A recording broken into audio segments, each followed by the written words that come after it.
Hi, my name's Henry Patner. I'm hailing from Singapore most recently. In one of your older letters, your older partnership letters in 1964, you introduced a fourth investment method called Generals Relatively Undervalued. In your description, you say, "We have recently begun to implement a technique which gives promise of very substantially reducing the risk from an overall change in valuation standards.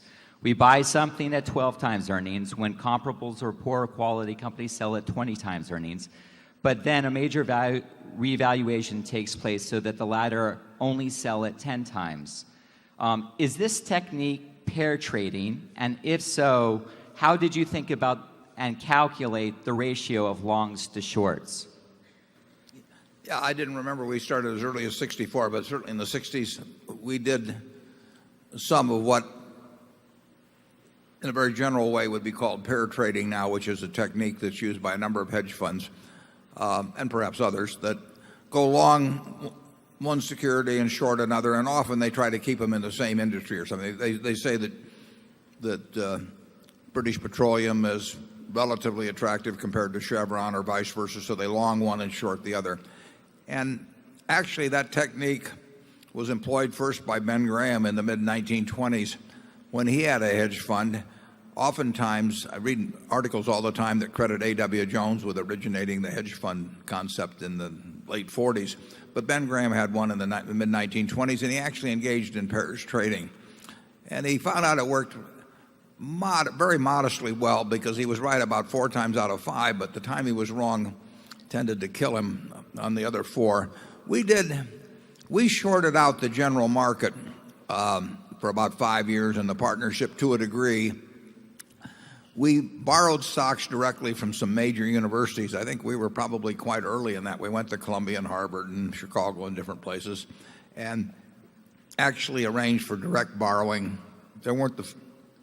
It wasn't as easy to facilitate in those days as it is now. And so we would take their portfolios and we would just say, "Give us any of the stocks you want to, and then we'll return them to you after a while and we'll pay you a little fee." And then we went long things that we thought were attractive. We did not go short things that we thought were unattractive. We just shorted out the market generally. It was always kind of interesting to me when I would visit the treasurer of Columbia or something like that, and I'd say, "We would like to borrow your stocks to short." And he thought his stocks were pretty good at that point.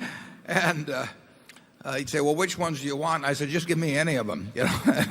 I'm happy to short your whole damn portfolio."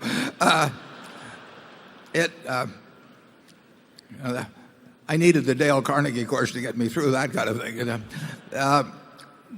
We didn't have any specific ratios in mind. We were always limited by the number of institutions that would give us the stocks to short. So it was not a big deal, but we probably made some extra money out of it in the 60s. It's not something that would fit what we do these days at all.